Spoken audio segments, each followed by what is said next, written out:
Hello, good morning, જય શ્રી કૃષ્ણ. કેમ છો? આઈ હોપ બધા મજામાં હશો, ખુશ હશો. અને આજે સવારમાં નાસ્તાનું ને એ બધું કામ પતાવીને સીધું ચાલુ કરી દીધું છે માખણ બનાવવાનું. આ 2-3 દિવસ પહેલાં મેળવેલી મલાઈ છે અને એમાંથી બધું માખણ કાઢીને એને એકદમ સરસ રીતે ઠંડા પાણીથી ધોઈ લીધું છે.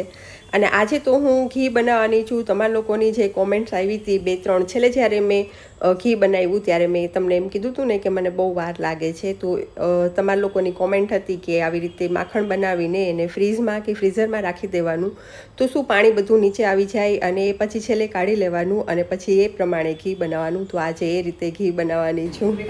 સફરજનના પીસ કરી લીધા, મારા ભાગનું અહીંયા મૂકી દીધું અને એના ભાગનું હાથમાં રાખ્યું છે. એવું છે. બીજું જો આજ મેં છાપવામાં વાંચ્યું આ બધા ઓક્સિજન પ્લાન્ટ કે ને તારાનું બહુ ચલાણ એટલે જ મેં રાખ્યા અને પૈસા બધા વેચવા વાળા પૈસા લે ખૂબ. હા, સાચી વાત છે. આ જે પ્લાન્ટ્સ હું જ આવી ગઈ છું.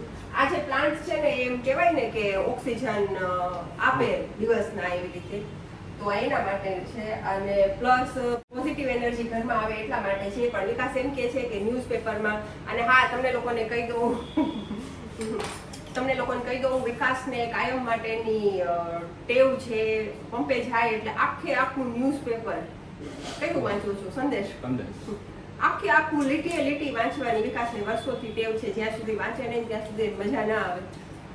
તો એને છાપામાં વાંચ્યું હશે કે આ જે પ્લાન્ટ્સ છે, ઇન્ડોર પ્લાન્ટ્સ છે, ઓક્સિજનના ને એના આપણને કંઈ ખબર નથી, આપણે તો સાંભળતા હોય પોઝિટિવ એનર્જી આપે એવા પ્લાન્ટ્સ છે. તો કે અત્યારે એનું બહુ ચલણ છે, માણસો બધા બહુ ઘરમાં રાખે છે. ઘણા વર્ષોથી છે વિકાસ એનું ચલણ, પણ હવે થોડુંક વધી ગયું છે. અને પ્રાઇઝ એટલી લે છે. એક આવો જે પ્લાન્ટ્સ હોય ને એના 300-400 રૂપિયા સુધી લે છે. એમાં આપણે તો વધારે હોય. અમે જો કે રાજકોટથી લાવી તો અમને થોડાક સસ્તા પડે છે, 100-150 ની અંદર આપી દે છે. પણ અહીંયા મોરબીમાં તો 400 અને 600 ભાવ હોય છે. ચાલો, હવે હું મારું કામ કરતી જઈશ અને વિકાસે મને અહીંયા સફરજન કટ કરીને આપ્યું છે તો ખાઈ લઈશ. આમ તો જો કે હું કામમાં હોઉં એટલે આવું બધું કાંઈ ફ્રૂટ હાથમાં લઉં નહીં.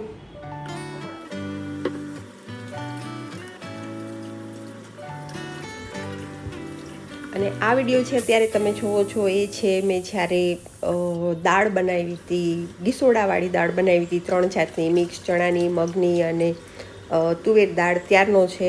અને એ વિડીયો બહુ લાંબો થઈ ગયો હતો એટલે મેં દાળની રેસીપી પહેલાં મૂકી દીધી. અને અત્યારે જે આખા દિવસનું જે રૂટીન હતું એ અત્યારે કરેલું છે. અને અત્યારે જો આ કોથમીર, ચોમાસું છે તો એકદમ ગારાવાળી કોથમીર આવે છે, તો એ જે પાણી હોય ને એ મેં પ્લાન્ટ્સમાં નાખી દીધું છે. કેમ કે એમાં છે ને જે ખેતરમાંથી આવતી હોય ને એમાં દવા અને પ્લસ જે કાંઈ ખાતરને એનો છંટકાવ એ લોકો કરતા હોય ને એવું પાણી હોય. એટલે અને પાછું હેલ્ધી પાણી હોય મારા ખ્યાલથી. એ આપણે શાકભાજી નું જે ધોયેલું પાણી હોય ને એમાં નાખીને પ્લાન્ટ્સમાં, એટલે પ્લાન્ટ્સનો ગ્રોથ સરસ થાય.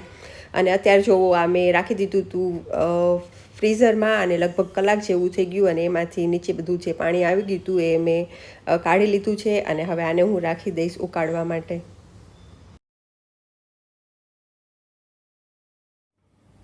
તો બસ ગરમા ગરમ દાળનું એક બાઈટ લઈ લીધું છે. બહુ મસ્ત, ટેસ્ટી, હેલ્ધી અને ખરેખર ઝડપથી બની જતી દાળ છે. એકવાર ટ્રાય કરજો, મજા આવશે. સાથે આપણી જે રેગ્યુલર રોટલી છે, ભાત છે અને સલાડ બનાવીને રાખું છું એ છે. હા, પાપડ થોડાક હેલ્ધી ના કહેવાય, અનહેલ્ધી કહેવાય, પણ થોડું ઘણું તો આપણે રોજ ખાતા જ હોઈએ છીએ. આપણા જે ગુજરાતીઓના ઘરમાં સ્વીટ છે અને તળેલી વસ્તુ છે તો એ બધું રોજ આવતું જ હોય.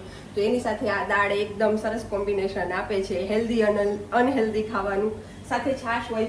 અને અહીંયા છે આ ઘી, તમારા લોકોની જે કોમેન્ટ આવી હતી એ પ્રમાણે જ માખણ બનાવ્યું છે. પણ મને એવું લાગે છે કે ફટાફટ આજે ઘી બની જવાનું છે.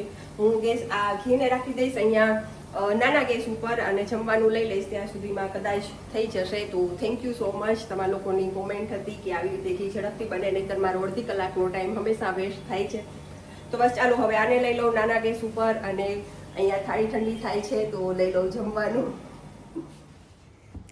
અને અત્યારે આવ્યા છીએ અહીંયા મોરબીના પટેલ ઇલેક્ટ્રોનિક્સમાં. મેં વિડીયો નહોતો બનાવ્યો, પણ કાલે છે ને મારું વોશિંગ મશીન અચાનક જ ખરાબ થઈ ગયું, અને એ પણ 10 વર્ષમાં પહેલી વાર ખરાબ થયું. અને રિપેર કરવાવાળા ભાઈએ કહી દીધું કે આ રિપેર નહીં થાય, આ તમારે બદલાવવું પડશે, કે ખર્ચો થોડોક વધી જશે. તો ફાઇનલી અમે નક્કી કરી લીધું કે નવું લઈ લઈશું.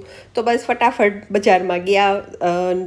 નવું મશીન આવી ગયું. આ નવા મશીન આવ્યું ત્યારે વિડીયો નહોતો બનાવ્યો, પણ આ એક ક્લિપ છે. જૂનું મશીન જાય છે અને જૂના મશીનના આવ્યા છે અમને ખાલી 500 રૂપિયા.